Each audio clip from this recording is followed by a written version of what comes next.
Hello everyone, today I'm gonna teach you attention economics. So far we have discussed about the definition of the attention economics, which is how to allocate attention and how we consider attention to be a scarce resource. And in 1977, how Goldhaber defined it, attention to be an economy in which scarce resources, not money or labor or raw material, but attention itself. Then we learned about how Simon hypothesized it as an scarcity problem, where he said that information is in abundance and what is scarce is the attention itself. So economics is a branch that deals with what is scarce. So this is the a field that was basically popularized by him only in 1970s. Then we also studied about what is data and how data is being collected by the algorithms, and algorithms are nothing but rules, and these algorithms are used by platforms, and these platforms are used by humans. And internet has already created a utility, and we have issues related to data privacy, and regulators are still pondering upon whether we require more regulations, we require more regulators, or we require the operationalization of the regulations. So our data sharing ethics all depends upon the profit players or the actors. Then we understood what is globalization, how economy is being opened so that research, information, goods and services, capital and labor could easily flow between the borders, and trade could happen between the different countries so that there can be a mutual benefit from the trade. So we also understood about what is bias, so natural inclination towards something, what is home bias, what is rationality, and how irrationality was the basic foundation of the behavioral economics, where there have been trends of research today also in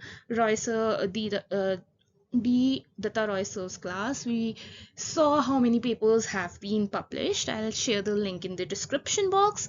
So we understood how Goldhaber's definition may imply that attention is a land, which means it's a fixed resource. Then we understood how we can say that supply of information is a function of attention and capital, and consumption demand of information being like demand of information being a function of utility and attention, such that U stands for utility and A stands for attention. And then we also understood about the composite demand, which could be a function of price and attention, and approximation of attention curve is locus of selective subjects. And now we understood, then we moved on to data value chains. What is data? The raw unprocessed facts and information, which can be in any form, that is quantitative or qualitative. Then how data value chain was proposed by Michael Porter in 1985, which is a tool to identify ways to create more value.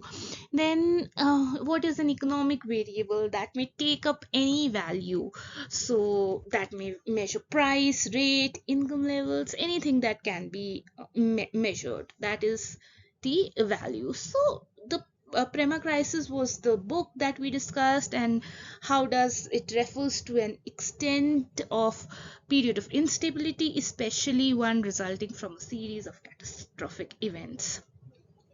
So all this led us to the discussion of internet and having a negative externality of dark web, and what would AI lead to is still unknown. So as discussed in last class, I was supposed to bring about the content analysis. And what is content analysis? So content analysis is basically a research methodological tool that is used in social sciences. So in this we can interpret written, spoken, or visual communication. So what was my content analysis was about the Me Too campaign that was 2 decades ago by Tarana Burke, sorry for the pronunciation. And then it was about that there have been waves of feminism since women wanted to vote. And then in US, there was also this guy named Milo Yiannopoulos, like Milo Yiannopoulos, a white man with black man husband. So his views also influenced students in audience. So similarities can be experienced how nations have opened up and their views have changed. So here a non-random convenience sample was taken of 100 comments, and this was an Aziz Ansari case. So what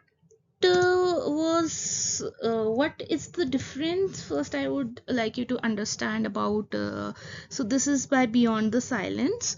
This was something that was by Professor Renuka Daggar.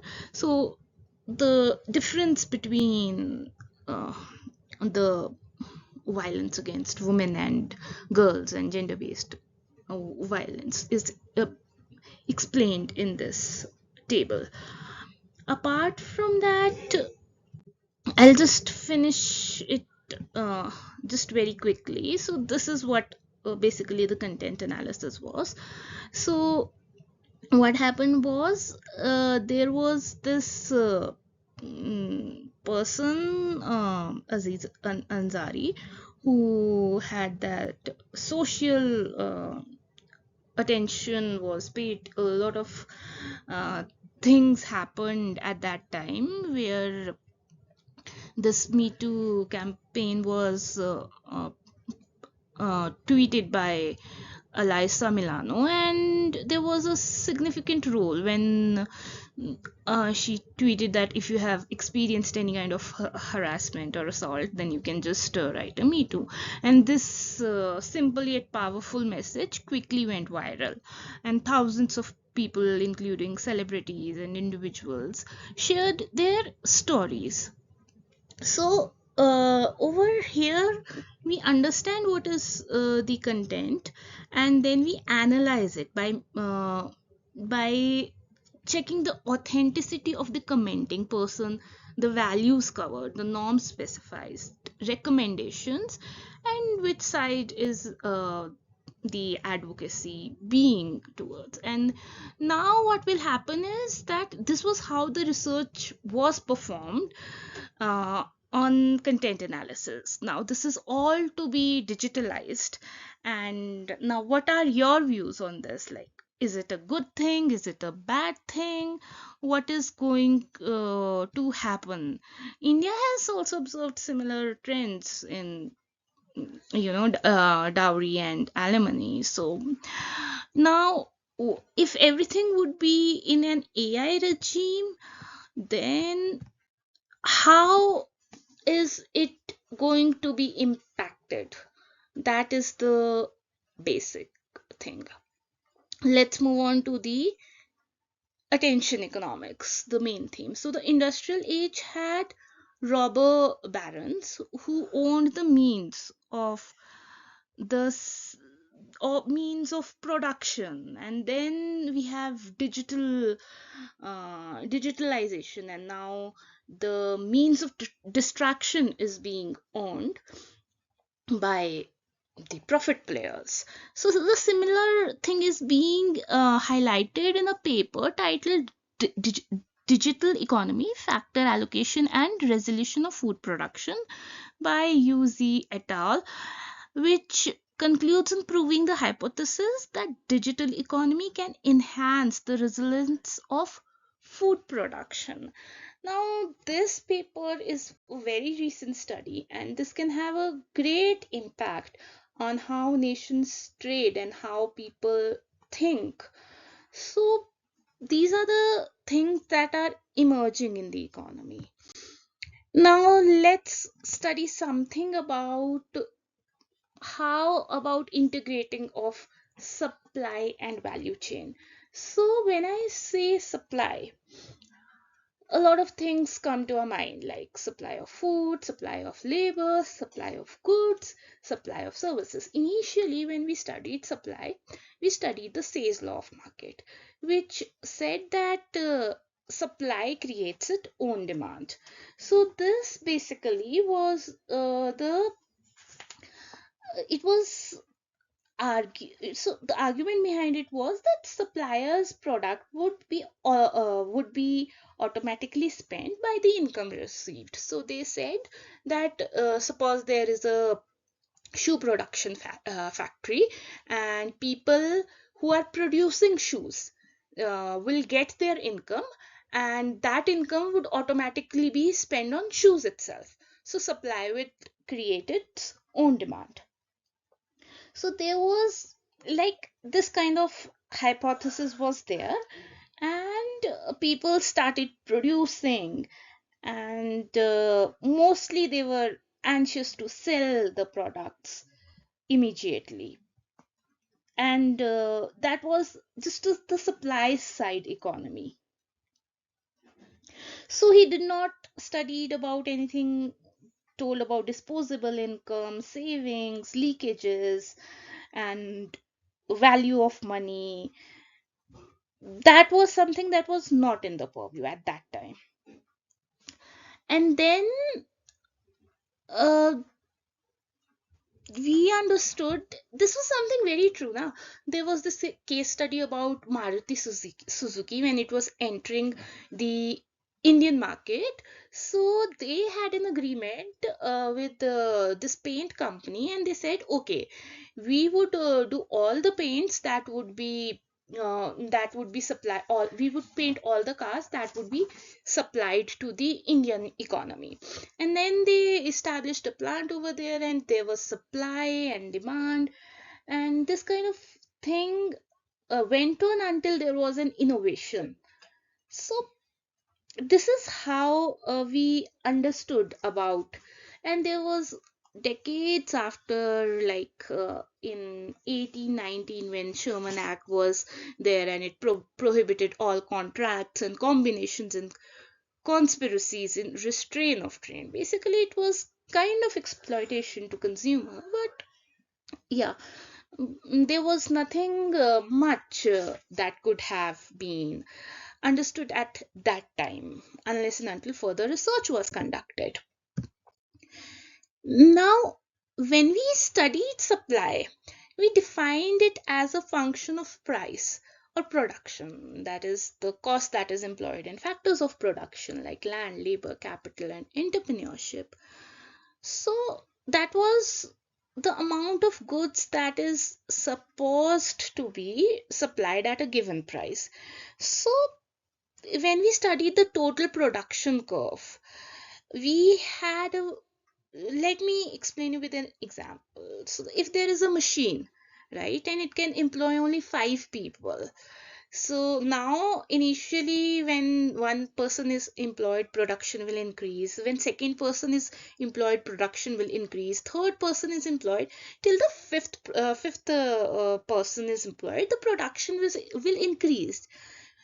When there is sixth and seventh person employed, the production will decrease. Why? Because now those sixth and seventh person would be disturbing those 5 people. How to do this? What is the use of this tool? How can I do this? So these all concepts of supplies were emerging, and then we had a backward bending supply curve where the labor supply of labor decreases with the increase of money. And why does that happen? Because they prefer leisure over labor. But does all apply like this apply to the attention economy? Is the information production being decreased, or it has the direct impact on attention? So how do we go about it? And why do we need to understand this basic supply chain, uh, the basic supply chains? Because we have a very integrated world today, and everything is available on click of it. It's not that you have to call to your relative and then ask him to get something for you from US, you can purchase it online on eBay, Amazon. You can just have a currency exchange at a click of it. So we see how historically land bridges and sea routes formed the backbone of commerce, and it revolutionized the logistics. Now the cost of production is also, like, it was tied to port centers, and it is still, because they charge you delivery charges and everything. And this serves as a critical node in the distribution of goods, and they have a significant impact on the import and export relationships of various countries. They have bilateral trades, multilateral trades, and then they have agreements. So how will AI integration, and how will this prediction of demand be accurate? To what extent? Now we have information economy where attention is scarce, and by streamlining operations and providing real time insights, what would happen? How would there be a change in the economic scenario? While this political and macroeconomics revolves around the supply chain, and these are created by different rules and regulations, and uh, now there are airways also, there were land bridge, sea routes. Still the cost of production is related to the port centers that are established, and nearly the land that they have marked for their manufacturing unit in the country of the consumption of goods and services. So this has led to the dwindling relationship between countries, and how they want to penetrate into the markets. So this help us into reinforce that yes, AI is important, but AI is not bread and butter for humans. So that's all for today. Thank you for joining in. In next class, we'll study the related